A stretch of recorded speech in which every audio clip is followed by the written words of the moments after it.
வேலையில் ஈடுபட்டு கொண்டு இருந்தார்.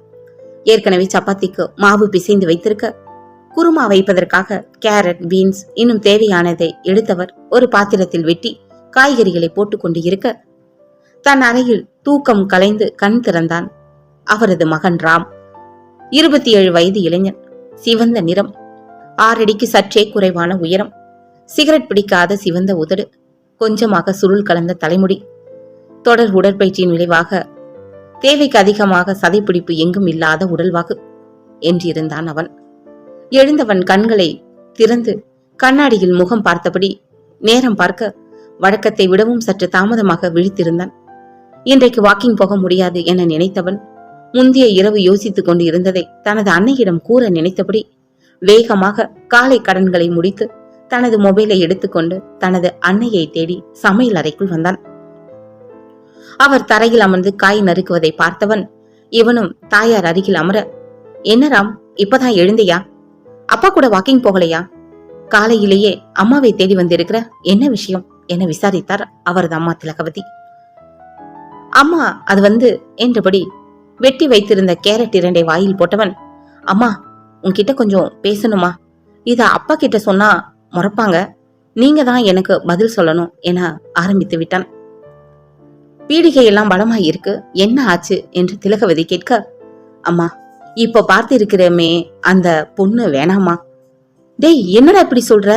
நிச்சயத்துக்கு தேதி குறிச்சிட்டு வந்தாச்சு, இப்ப போய் இப்படி சொல்ற? தப்பு ராம். அந்த பொண்ணுக்கு என்ன குறை? ரொம்ப அமைதியான பொண்ணு, உன்னோட குணத்துக்கும் அவளுக்கும் நல்லதாவே பொருந்தி போகும். பார்க்க அவ்வளவு சாந்தமான முகம், அவ்வளவு அழகாக இருக்கிறா. பொண்ணு இல்லாத வீட்டுக்கு இனி எல்லாமுமாக இருக்க போறான்னு ஆசைப்பட்டா இப்போ இப்படி சொல்ற? யாராவது பொண்ணை பத்தி தப்பா சொன்னாங்களா? ஐயோ அம்மா, அப்படியெல்லாம் எதுவும் இல்ல. அப்புறம் ஏண்டா இப்படி சொல்லுற? அம்மா, அந்த வாட்ஸ்அப் போட்டோ பாரேன். அவன் தனது மொபைலில் எடுத்துக்காட்ட அங்கு அழகாக இளம் பச்சை சுடிதாரில் சிரித்து கொண்டே இருந்தாள் அவள். மொபைலை பார்த்தவர், எவ்வளவு அழகாக இருக்கிறார் என்னோட மருமகள், எதுக்கு இந்த போட்டோவை காட்டின? அம்மா, ரொம்ப சின்ன பொண்ணா தெரிகிறா, உங்களுக்கு தெரியலையா? இதுதான் உன்னோட பிரச்சனையா? அவளுக்கு 21 வயசு முடிய போகுதுடா, பார்க்கதான் உனக்கு அப்படி தெரியுறா. உன்னோட பாட்டி என்னோட மாமியாருக்கு கல்யாணம் ஆகும்போது வயசு என்ன தெரியுமா? வெறும் 14 தான். எனக்கு கல்யாணம் ஆகும்போது அப்பதான் 17 முடிந்து 18 தொடங்குச்சு. அம்மா, அதுக்கு பேரு கல்யாணம் இல்ல, குழந்தை திருமணம். தப்பு தப்பா சொல்லக்கூடாது. அந்த காலத்துல உங்களுக்கு மட்டும் இல்ல, பாட்டியையும் கொடுமைப்படுத்தி இருக்கிறாங்க கல்யாணம் என்கிற பேர்ல. அது இல்லம்மா, அந்த பொண்ணுக்கும் எனக்கும் நிறைய வயசு வித்தியாசம் இருக்கிற மாதிரி தோணுது. ராம், அந்த பொண்ணு கிட்ட பேசினியா? அதனால்தான் உனக்கு பிடிக்காம போயிடுச்சா? உனக்கும் வயசு 27 தான் ஆகுது, உன்னை விடவும் 6 வயசு தான் சின்னவ. இதெல்லாம் ரொம்ப சின்ன விஷயம். நம்ம சந்துருக்கு எப்படி முடிச்சாங்க பாத்தியா? அவங்க 2 பேருக்கும் கிட்டத்தட்ட 12 வயசு வித்தியாசம். உனக்கு அப்படி பார்க்கலடா. நீங்க 2 பேரும் சேர்ந்து நின்னா அவ்வளவு பொருத்தமா இருக்கும். அன்றைக்கு வந்தவங்க சொன்னது கவனிச்சியா? அத்தனை பேரும் உங்க 2 பேரோட பொருத்தத்தை தான் பேசினாங்க. நான் கூட இங்க வந்ததும் போன் பண்ணி சுத்தி போட சொன்னேன் தெரியுமா? பேசியபடி கேஸ் ஸ்டவை பற்ற வைத்து ஒருபுறம் குருமாவிற்கு தாளித்து விட்டவள் அடுத்த அடுப்பில் சப்பாத்தி கல்லை வைக்கவும் பிசைந்து வைத்த மாவை உருட்டி சப்பாத்தி போட ஏதுவாக தேய்த்து தந்தபடி அம்மா என மறுபடியும் ராம் ஆரம்பித்தான். ராம், இனியும் பேசினா கோபம் வந்துவிடும், கொஞ்சம் யோசித்து பாரு. இந்த மாதிரி நீயும் என்னுடைய மருமகளும் சமையல் கட்டுல பேசி சிரிச்சுட்டே சமையல் பண்ணுனா எவ்வளவு அழகாக இருக்கும். நான் ஒரு பக்கம் கனவு கண்டுகிட்டு இருக்கிறேன், நீ என்னடானா இப்படி சொல்ற? போய் ரெடி ஆகிட்டு வா, சமையல் வேலை முடிஞ்சது. அப்பாவும் இப்ப வந்துடுவாங்க. என்கிட்ட சொன்னது மாதிரி வேற யார்கிட்டையும் உளறி வைக்காத. அவங்க கிட்ட சொல்லிட்டோம், அவங்க உறவுக்காரவங்க கிட்ட சொல்ல ஆரம்பிச்சிட்டேன்னு நேத்து போன் பண்ணினாங்க. இனி வேண்டாம், பிடிக்கலைன்னு சொன்னா அது அந்த பொண்ணை தான் பாதிக்கும், புரியுதா? பிடிச்சிருக்குன்னு சொல்லிட்டு இப்ப வேண்டாம்னு பொண்ணு சரியில்லை போல, அதனாலதான் வேண்டாம்னு சொல்றாங்கன்னு பேச ஆரம்பிச்சா ரொம்ப கஷ்டம். நம்மனால வாழ்ந்தாகத்தான் இருக்கணும், யாரும் கெட்டு போனதா சொல்லக்கூடாது. என்ன சரியா? சரிமா என்றபடி மாடி ஏறியவனுக்கு 2 நாட்கள் முன்பு பார்த்த அந்த முகம் மனத்தில் தோன்றியது. சுமித்ரா ஓரளவு உயரம், இடுப்பு வர நீண்ட தலைமுடி. கண்களில் இவனை பார்த்தபோது தோன்றிய சிறு குறும்பில் பார்த்த நொடியே இவனை அவள் அடியோடு சாய்த்திருந்தாள். மல்லிகா ராகவேந்தரின் ஒரே தவ புதல்வி. இவர்கள் மொத்தமாக 16 பேர் பார்க்க சென்றிருக்க, அங்கும் அதுபோல பெண்ணி நெருங்கிய உறவினர்கள் என 15 பேருக்கு மேல் இருந்தனர். பொண்ணு ரொம்ப அமைதி, அதிர்ந்து பேச தெரியாது. எங்க வீட்டு பொண்ணை கட்டிக்க உங்க பையன் கொடுத்து வச்சிருக்கணும் என்பது போல இவர்கள் காதுபடவே பேசினர். திலகவதி பெண்ணை அழைத்து வரவும் இயல்பாக அழைத்து அருகில் அமர்த்தி கொண்டார். என்னம்மா படிச்சிருக்கிற? திலகவதி கேட்க சங்கீதம் போல விழுந்தது அவளது குரல். பிஎஸ்சி பிசிக்ஸ் என அவள் கூறியது அவ்வளவு இனிமையாக இருந்தது. அதுவரை அவளை நிமிர்ந்து பார்க்க தயங்கிய ராம் அவளை நிமிர்ந்து பார்த்தான். நிறத்திற்கும் சற்றே கூடுதல் நிறம்.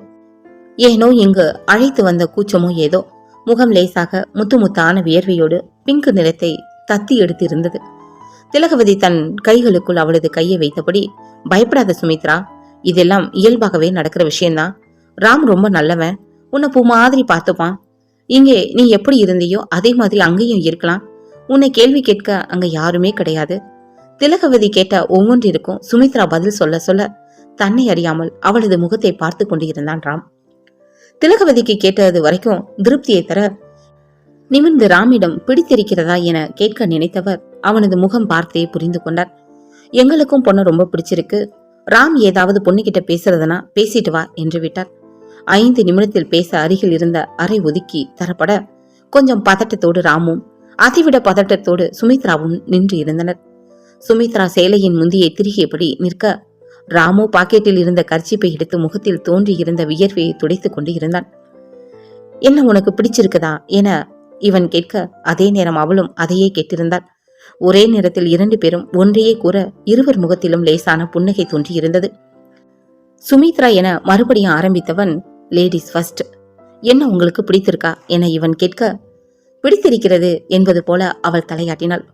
உங்களோட வாய்ஸ் ரொம்ப நல்லா இருக்குது, பேசுறத பாடுற மாதிரி அவ்வளவு இனிமையா இருக்குது.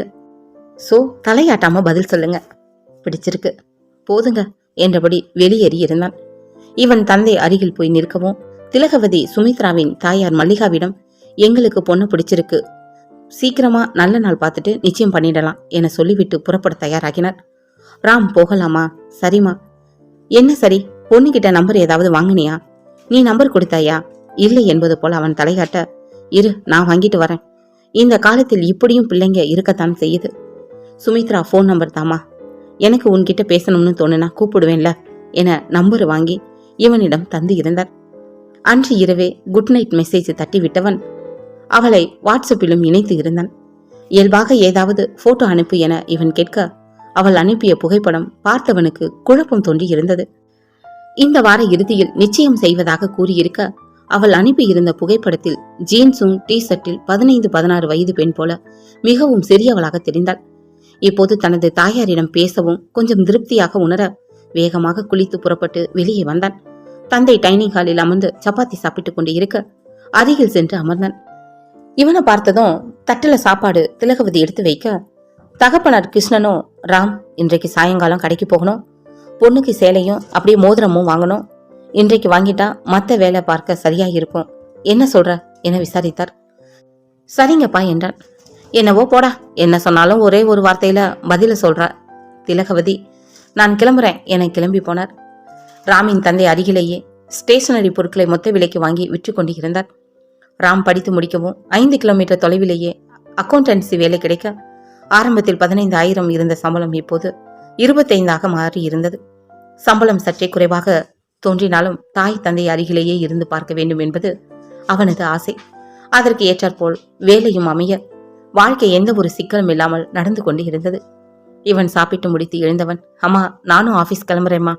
சரி ராம், அப்பா சொன்னது ஞாபகம் இருக்குல்ல, சாயங்காலம் கடைக்கு போகணும், சீக்கிரமா வந்துடு என கூறியபடி கதவை அடைத்தவருக்கு தனக்கு பின்னால் பாசத்தோடு அணைத்தபடி, எங்க அம்மா குணத்துக்கு இங்க வர்ற பொண்ணுங்க கொடுத்து வச்சு இருக்கணும், லவ் யூமா என மகன் சொன்னது ஞாபகம் வர புதிய உறவு வரப்போகும் நாளுக்காக காத்திருக்க ஆரம்பித்தார்.